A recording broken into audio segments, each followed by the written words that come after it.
Hola, bienvenidos al informe de hoy. Hablaremos sobre la situación en Ucrania y temas relacionados. Hoy en particular hablaremos sobre los ataques ucranianos a la infraestructura rusa, incluyendo el uso de nuevos misiles de crucero ucranianos. Estos ataques fueron muy exitosos, ya que la exportación de petróleo de un importante puerto ruso se detuvo por completo. Eso es claramente consecuencia de los ataques ucranianos. Hablaremos de eso y de lo que pasa en el frente y detrás, incluyendo la situación en Pokrovsk y Mirnograd. Allí tenemos un video impresionante que no quiero dejar de mostrarles, donde podemos ver cómo es la situación allá. Queremos ver todo eso y lo relacionado, como ya mencioné.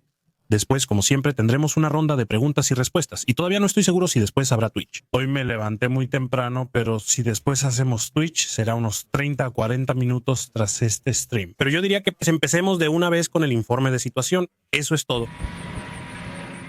Eliger Stro dice que ahora puedes ahorrar más en Holy con mi código. Pero con eso pasamos a los desarrollos en Ucrania. Hubo un gran ataque ruso contra ciudades ucranianas en la noche del 13 al 14 de noviembre. Se utilizaron 430 drones, además de unas 20 misiles y misiles de crucero. Los ucranianos dicen que interceptaron 2 Kinzhal, 6 Iskander-M, 6 Iskander-K y Kalibr, así como 405 drones. Vemos que esta vez se interceptaron relativamente muchos misiles balísticos, tanto velocidades aéreas como lanzados desde tierra. Evidentemente porque el ataque esta vez estaba dirigido a objetivos que estaban protegidos con Patriot, y posiblemente porque hay nueva munición para esto. Interceptarlos es mucho más fácil, ya lo habíamos mencionado antes. La tasa de interceptación del 6% que se mencionó recientemente es simplemente el número total de misiles balísticos disparados que son interceptados. No son los que disparan los ucranianos. En este caso, ellos han interceptado muchos más, simplemente porque allí tenían sistemas cerca que también tenían municiones.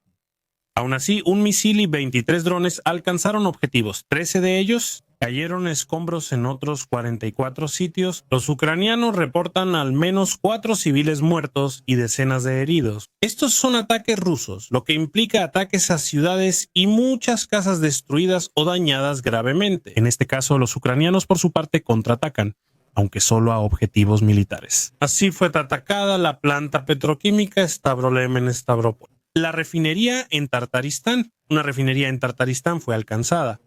Novorossiysk fue atacada con drones y Neptune, incluido el terminal petrolero. También se observaron explosiones en posiciones de defensa antiaérea. Eso significa que hubo impactos en todo el puerto de Novorossiysk. Aquí vemos las grabaciones de la empresa. Estos satélites están diseñados para detectar incendios forestales, aunque también pueden identificar otros fuegos. Y ahí podemos ver cómo alrededor del puerto hubo numerosos incendios después del ataque. Reuters informa que la exportación completa de petróleo se ha detenido. Esto ya debería llevar a un aumento en los precios mundiales del petróleo, porque eso es un daño tan sustancial para los rusos. Y ya hemos hablado muchas veces de que seguramente ese es uno de los caminos que Ucrania puede tomar para aumentar la presión sobre los rusos. Además, en Saratov fueron atacadas una fábrica de combustible y una refinería. Y también tenemos reportes de nuevas operaciones. Y por supuesto, otra vez no funciona. También tenemos reportes de nuevas operaciones de flamencos. Parece que otra vez no funciona. Bien, ellos están aquí. Ah, sí, aquí tengo otro video. Eso también lo muestra. Aquí podemos ver a los flamencos despegando en el fondo. Según Ucrania, fueron utilizados y vemos que lanzan misiles pesados. Según los informes, los objetivos eran probablemente una planta de energía en Oriol, que fue alcanzada aquí. Así que una nueva operación, la Operación Flamingo, por cierto, solo a 170 kilómetros detrás del frente o detrás de la frontera, ahí no estoy completamente seguro. Así que no en la profundidad de la que se hablaba antes que el Flamingo tendría ese alcance. En este caso se utilizó contra un objetivo cercano, aunque era una planta de energía. Revisemos los avances en el frente. Y aquí tenemos aún las imágenes exactas de la planta de energía. Ahí podemos ver los daños que se causaron en el edificio. Pasemos a los desarrollos en Sumi. Y ahí tenemos a un bloguero militar ruso al que ya hemos citado varias veces aquí, que trata sobre la región, sobre esa zona. Él confirma el ataque con un tubo que mencioné en el último informe de situación. Él dice que fue en Barachune, que estaba dirigido a Barachune. eso es aquí. Eso significa que intentaron conquistar la localidad aquí con eso. Sin embargo, él dice que del lado ruso hubo grandes pérdidas. Es decir, lo confirma. Él dice que aproximadamente la mitad murió y el resto intentó abrirse camino. Él se queja y dice: los ucranianos no son completos idiotas. En algún momento el efecto sorpresa desaparece. Así que ahora empiezan a buscar cada tubo y a marcarlos en los mapas para estar preparado. Debería estar claro. Así que él no se guarda sus críticas al respecto. Además dice eso. Por parte rusa se traerían refuerzos para recuperar la iniciativa. Eso significa que, si eso es cierto, podemos esperar que la actividad rusa en Sumy vuelva a aumentar. Eso aún no está confirmado. Eso indicaría que Rusia no está satisfecha con que Ucrania haya recuperado varias localidades que antes controlaban los rusos. Seguimos con el desarrollo en la región de Vovchansk y ahí tenemos una nueva posición de los rusos en Selnikove, que está aquí al suroeste de Vovchansk. Hemos documentado a los rusos en ese lugar. Así que eso está justo en una zona que en el mapa pro-ucraniano Deep State, que es relativamente preciso, hasta ahora ha sido registrada como bajo control ucraniano. Así que posiblemente aquí haya un pequeño avance de los rusos, como siempre digo. Y eso lo digo ahora para todo el programa de hoy. El hecho de que tengamos una geolocalización no significa que haya control. Una geolocalización generalmente se produce por un ataque del adversario. Y por supuesto, ese ataque puede tener éxito y así eliminar la presencia del enemigo en el lugar. Eso quiere decir, en buen español, que puede ser que ahí haya estado un soldado ruso, pero también puede ser que ya no esté vivo después de esa grabación. Y lo otro es que solo porque alguien anda por ahí, no significa necesariamente que se haya consolidado el control en ese lugar. Eso no significa que andar por ahí no haya terminado poco después de las grabaciones, o que los soldados se hayan retirado de ahí. Eso muestra la dinámica del desarrollo, quién tiene la iniciativa y quién avanza poco a poco. Y por eso la geolocalización sigue siendo valiosa, aunque tenemos que decir claramente que han perdido parte de su valor comparado con hace 2 años, cuando podían documentar bastante bien un desplazamiento real del frente. Seguimos avanzando hacia el este. Veliki Buluk, no veo ningún cambio. En Kupiansk tenemos algunos cambios. Por un lado, en Kupiansk hay fuerzas especiales italianas que están luchando aquí junto con los rusos. Eso significa que los rusos estaban aquí en el momento de la grabación. Esto es aquí, ellos estaban en ese momento. Pero eso también nos muestra que los ucranianos también están operando en esta zona. Eso significa que el mapa de Deep State confirma que ninguno de los bandos ha consolidado el control aquí. Al este de ahí, en dirección a Pischan, hemos documentado a los ucranianos en posiciones que hasta ahora se consideraban disputadas. Los tenemos aquí directamente al norte de Pischan. Y los tenemos directamente al sureste de Pischan. En el mapa no son cambios dramáticos, pero más o menos aquí y aquí. Y esas son posiciones ucranianas, es decir, las posiciones reales de los ucranianos son un poco más grandes de lo que vemos aquí en el mapa. Pero también aquí vemos, por supuesto, que aunque se trace al metro exacto, el mapa no será así. Pero vemos aquí que los ucranianos siguen estando en Pischane y también alrededor de Pischane siguen manteniendo su posición. Al sur de ahí están los ucranianos. Han sido vistos cerca de Kolis-Nikivka. Eso significa aquí. Y también aquí fueron atacados.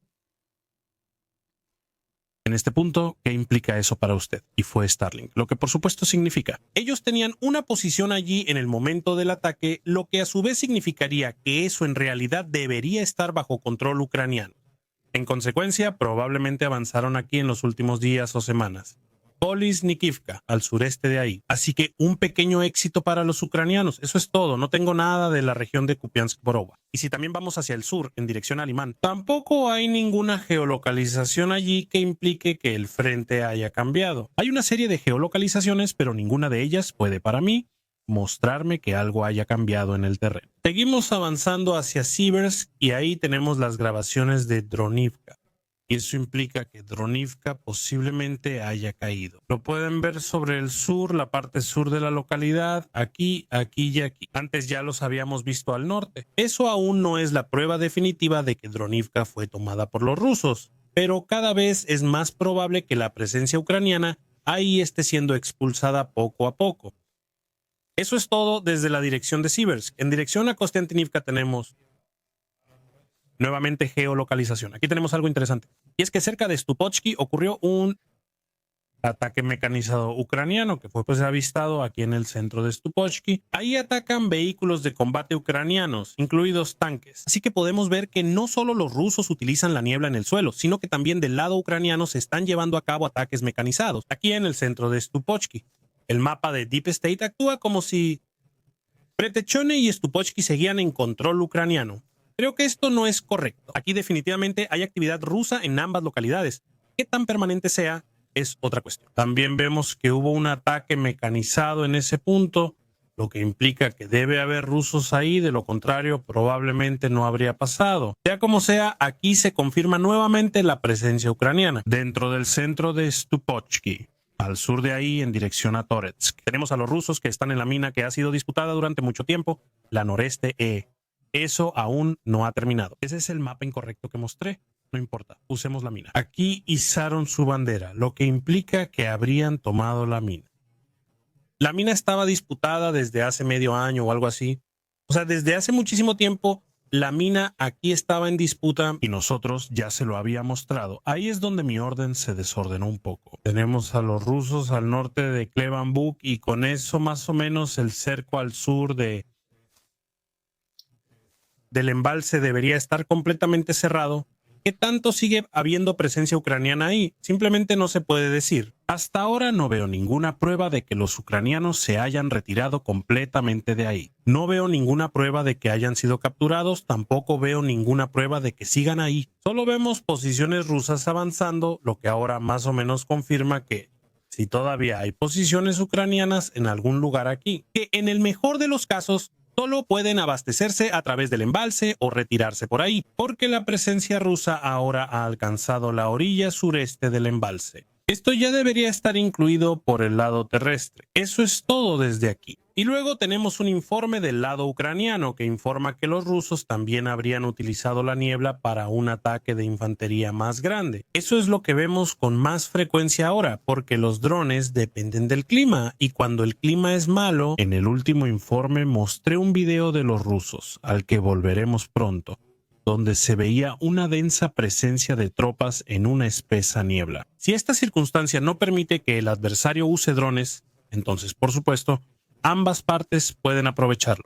Eso ya lo hemos visto. Por otro lado, eso teóricamente permite concentrar tropas. Y eso es algo de lo que hemos hablado una y otra vez, que uno de los principios fundamentales es la concentración de fuerzas. Y como la mayoría de las posiciones ucranianas son defendidas solo por 2 o 3 soldados, no es muy prometedor atacar esa posición con solo 1 o 2 de tus propios soldados, ya que los defensores tienen ventaja, pero si puedes concentrar tropas y atacar una posición así con 20 o 30 hombres, entonces el resultado prácticamente ya está decidido. Y aquí por parte rusa evidentemente se intentó concentrar infantería. Los ucranianos dicen que esto no tuvo éxito.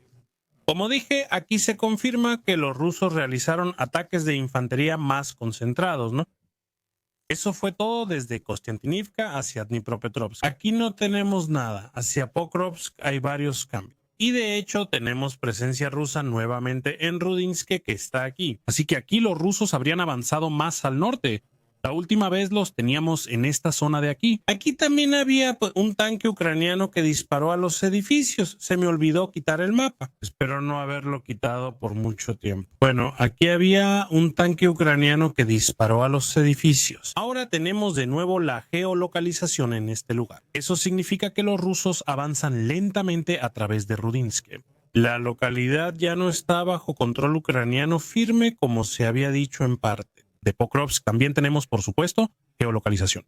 Y eso nos muestra hasta cierto punto lo confusa que es la situación en este momento. Porque tenemos presencia ucraniana aquí en el corazón de Pokrovsk. Rusia ya afirmó en parte que tomó la ciudad.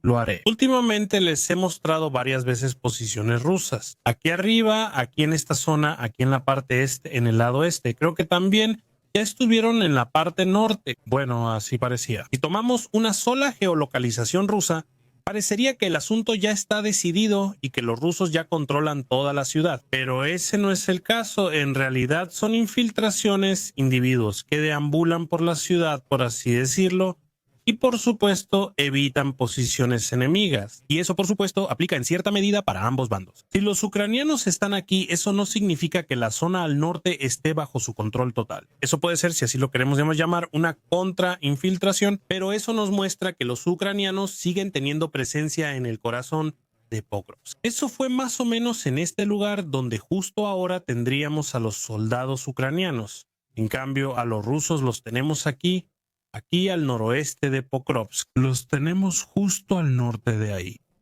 También los tenemos en el noreste, en las afueras de Rivne, y los tenemos en Ri o justo al norte de Ri, en la parte este. Eso le dije, están en todas partes. En Pokrovsk se ha visto a los rusos, también aquí de nuevo en la parte este. Eso significa presencia rusa en toda la ciudad, pero eso no significa que ya se hayan consolidado ahí, porque la ciudad es relativamente grande y la presencia de tropas ucranianas es relativamente pequeña. Eso solo permite que algunos soldados rusos puedan caminar por las calles sin encontrarse con un enemigo. Y por lo tanto también pueden cruzar las líneas y surgir en la retaguardia. Pero eso significa que toda la zona urbana tiene cierta presencia rusa, aunque no está consolidada. Como mencioné, los ucranianos siguen activos en Pokrovsk y blogueros militares rusos confirman combates intensos al norte de la vía del tren. Ahí se dice que se han consolidado al sur de esa zona. ¿Qué tan cierto sea eso? Yo todavía no lo aseguraría, porque precisamente si los ucranianos están operando aquí al aire libre sobre la línea del tren, eso no indica que los rusos tengan todo bajo control en el sur. Pero, como dije, eso sigue siendo en parte abierto a interpretación. Un bloque militar ruso sobre el video que tuvimos aquí, ¿lo recuerdas? Eso se lo mostré en el último informe de situación, donde vimos la situación nublada al sur de Pokrovsk, o más bien la fuerte niebla en el suelo allí. Y él menciona que este video llevó a una montaña de 200, y 200 es el código militar ruso para caídos, porque fue grabado y, claro, se podía geolocalizar. Y se burla de que se actúe como si esto fuera solo una guerra de drones y que nada más tuviera que ver con eso. Él, como mencioné, lo dice con sarcasmo. La artillería ha sido eliminada, los lanzacohetes múltiples están en el museo, los morteros están en el barranco, en realidad es la quebrada, pero luego él dice, pues probablemente los tiraron. Y lanzagranadas automáticos, esos son lanzagranadas automáticos, creo, o sea, lanzagranadas que funcionan de manera totalmente automática, que se usan para apoyos cercanos. Parece que esos tampoco existen ya. Eso fue al sur de Pokrovsk, así que dentro de ese alcance, incluso si los lanzagranadas automático y morteros están en Pokrovsk, y al menos según este bloguero militar ruso, la publicación de esta grabación llevó a grandes pérdidas, porque los ucranianos, por supuesto, pudieron ver dónde y en qué concentración se movían los rusos. Los propios ucranianos dicen que en Pokrovsk todavía hay 1.253 civiles y en Mirnograd aún hay 1.350. Eso, por supuesto, complica la situación aún más. Y eso también hace que los soldados rusos, cuando andan vestidos de civil, tengan cierta posibilidad de pasar desapercibidos. Porque del lado ucraniano no existe la posibilidad de simplemente disparar a cualquiera que esté vestido de civil, porque ahí todavía hay civiles y ropa civil. Ya hemos hablado de esto varias veces, y ahora ya existen pruebas fotográficas de que los rusos realmente están actuando con perfidia. Es decir, se disfrazan de civiles para así poder atacar por sorpresa a los ucranianos. Y en ese proceso, ellos son los que... La ropa civil no solo se utiliza en la retaguardia, sino que también hay grabaciones donde luchan armados mientras visten de civil. Y eso, como mínimo, es indudablemente un crimen de guerra. Eso fue todo desde la región de Pokrovsk. Seguimos avanzando hacia... Quité el mapa aquí. Parece que sí. Seguimos avanzando hacia Meshova, y hacia Meshova es... Los rusos evidentemente rompieron las líneas hasta Novopavlivka. En este momento todavía no está del todo claro qué tan cierto es. Depende de a quién le preguntes. El lado pro-ucraniano dice que solo fue una infiltración, mientras que el prorruso afirma que ya tomaron Novopavlivka. No puedo decirlo en este momento. Definitivamente vemos presencia en Novopavlivka, al menos en la parte este. No aparecen solo en puntos aislados. Aquí hubo una irrupción. Los rusos usaron fuerzas mecanizadas de nuevo en la niebla y sufrieron pérdidas en el proceso. Pero es probable que soldados rusos se hayan atrincherado en Novopavlivka. Eso indican las grabaciones. Habrá que observarlo en los próximos días. Aquí vemos que las fuerzas mecanizadas aún pueden lograr éxitos en ciertas circunstancias. En este caso, las fuerzas mecanizadas también fueron documentadas, entre otras cosas, porque drones vista en primera persona las atacaron. Eso es todo aquí desde Meshchova, desde la dirección de Meshchova. También hemos documentado cambios en dirección a Pokrovsk. Por un lado tenemos a los ucranianos realizando ataques y a los rusos en Orestopil aquí, es decir, otra localidad en la que los rusos han entrado, aquí en este lugar. Y los rusos también han sido documentados en Danilivka, incluyendo la parte occidental y la parte oriental. ¿Qué tanto ya tienen esto completamente bajo control? No está claro, pero al menos nos muestra que estuvieron activos en toda la localidad y que por lo tanto la presencia ucraniana ahí probablemente sea limitada. Esto podría ser especialmente problemático ya que está a lo largo de la carretera que va de Pokrovsk a Guliápoli. Ya hemos hablado de esto. Esas carreteras son importantes porque permiten trasladar reservas rápido. Si hay una irrupción rusa y tengo reservas cerca de Guliápoli, lo mejor es moverlas por esta carretera. Solo puedo hacerlo si controlo la carretera. Si los rusos están ahí, debo tomar grandes desvíos. Y eso a su vez le da tiempo al atacante para que puedan aprovechar mejor la irrupción que hayan logrado en algún lugar y así puedan avanzar más. Aquí hay una situación muy desagradable en este punto y también es una desventaja local. También tenemos el informe de los propios ucranianos en dirección a Juliápol de que se han retirado de Rivnopiliva. Por lo tanto, ahora podemos atribuir Rivnopilia a los rusos también. Eso indica que los avances rusos hacia Yuliapol y Pokrovsk siguen casi sin pausa. Eso es todo con respecto a los cambios en el terreno. Pasemos a la situación general. Y para eso probablemente lo mejor sea poner un video de fondo que es bastante impresionante al respecto. Aquí tenemos un video de la ruta de suministro entre Mirnograd y Pokrovsk.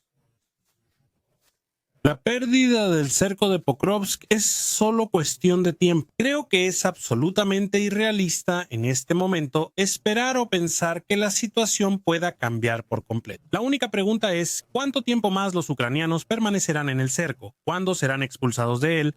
¿O cuándo se retirarán por su cuenta? Para Ucrania misma, la pérdida no tiene importancia logística, porque la utilidad como nudo de transporte se perdió hace medio año. Pokrovsk era un importante nudo de transporte y usamos el pasado porque, por supuesto, era un importante nudo ferroviario y desde ahí salían carreteras por Mirnograd hacia Kostiantynivka. Con eso, fue posible abastecer todo el frente en esa zona a través de Pokrovsk. Pero eso, por supuesto, solo fue posible mientras Pokrovsk estuviera aún bastante detrás del frente y mientras la carretera hacia Kostiantynivka no estuviera cortada. Eso ocurre desde junio o julio. Eso significa que desde hace medio año Pokrovsk ya no tiene importancia logística, así que desde el lado ucraniano no habrá un daño adicional extraordinario.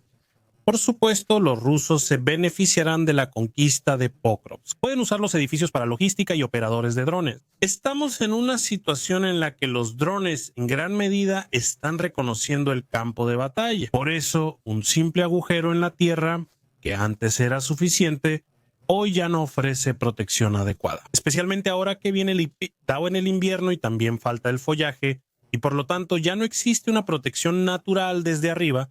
Es por supuesto de gran importancia lo que uno tiene sobre la cabeza. Y ahí los rusos conquistarán Pokrovsk, una ciudad que les da una gran oportunidad para concentrar tropas, establecer logística, esconder unidades de morteros, etc. Eso beneficiará y lo posicionará a los rusos. Entonces, en próximas conquistas, Pokrovsk estará disponible para ellos así, y si a mediano plazo logran empujar a los ucranianos aún más lejos de Pokrovsk, entonces, por supuesto, en algún momento podrán usar Pokrovsk como un punto clave de transporte. Los ucranianos tendrán que retirarse a posiciones menos fáciles de defender, sin embargo, estas ya están preparadas. Por lo tanto, no se espera que eso sea un desastre total ni que termine en un caos absoluto para ellos. Sin embargo, lo crucial será cómo los ucranianos logren retirarse de Pokrovsk y Mirnograd. Aquí surge la duda sobre la gravedad de las pérdidas, ya sea en la retirada o por capturas. Todo eso está aquí.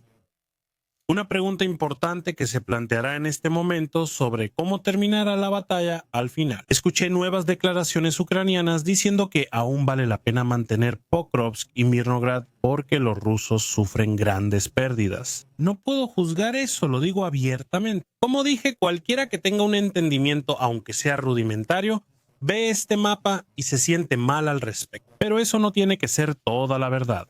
No sabemos el esfuerzo de las fuerzas ucranianas, eso se explica solo. Si nos imagináramos que solo hay 40 soldados ucranianos en todo el cerco, que eliminan a 200 rusos cada día, entonces, por supuesto, la cuenta sería claramente a favor de Ucrania. Para evitar malentendidos, no digo que solo haya 40 soldados ucranianos ahí. Eso lo usé como una exageración para dejar clara la situación. En general, como ya dije, el cerco realmente no se va a cerrar, no se va a poder mantener para siempre. No es posible prever cuánto resistirá Ucrania ahí.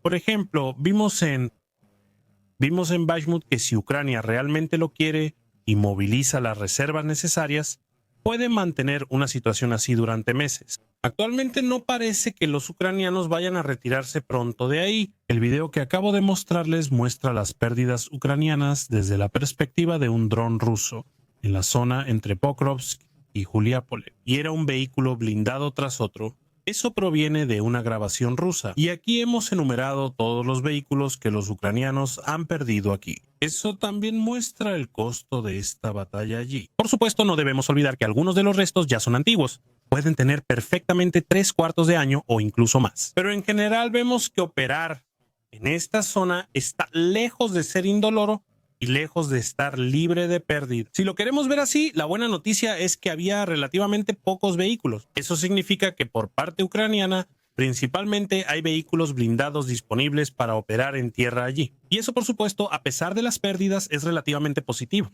Noticia: las probabilidades de sobrevivir en un vehículo blindado son mucho mayores que en uno sin blindaje. Eso significa que esto de ninguna manera habrá significado la misma cantidad de bajas de personal para los ucranianos que si hubieran utilizado vehículos sin blindaje. Los rusos, además de la batalla por el cerco de Pokrovsk y Mirnograd, evidentemente están considerando como otro enfoque el eje Pokrovsk y Juliápol. Aquí está, aquí será.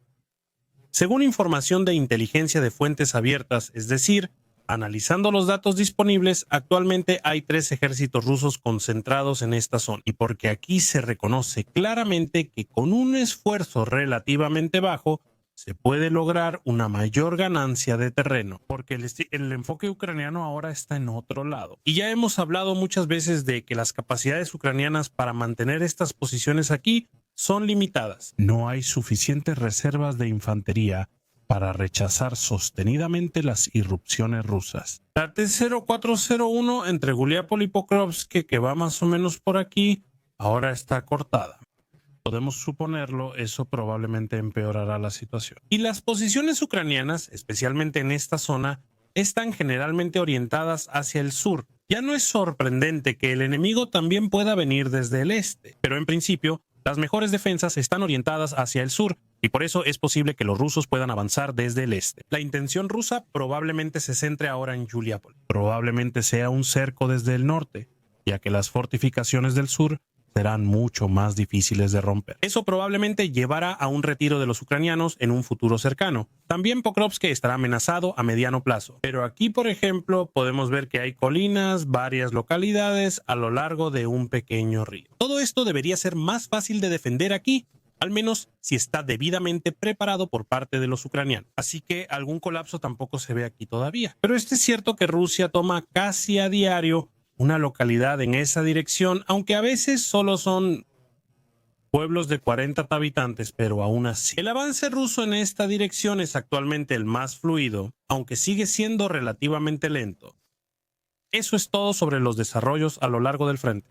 En cuanto al sabotaje y la guerra híbrida, etc. Tenemos más avistamientos de drones, esta vez incluso sobre una fábrica de municiones francesa. Esto, por supuesto, es muy llamativo. Esta fábrica de municiones incluso cuenta con defensa contra drones, que según las autoridades francesas falló, lo que podría indicar que posiblemente se trató de una operación profesional. Pero los ucranianos tampoco se quedan de brazos cruzados. La Dirección Principal de Inteligencia, Glavnoe Upravlenie Razvedki, informa que sabotearon el ferrocarril transiberiano y que un tren descarriló en el proceso.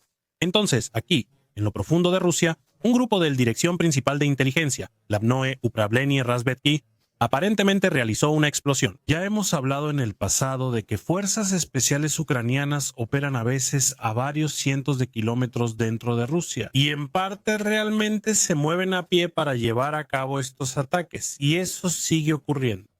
La generación de tropas está ocurriendo por parte de los rusos. El Dirección Principal de Inteligencia, Glavnoe Upravlenie Razvedki, el Servicio de Inteligencia Militar Ucraniano, dice que los rusos quieren reclutar a 12,000 trabajadores norcoreanos para Yelabuga. Eso es donde se producen los drones Shahed o los Geran 2, la copia rusa de ellos.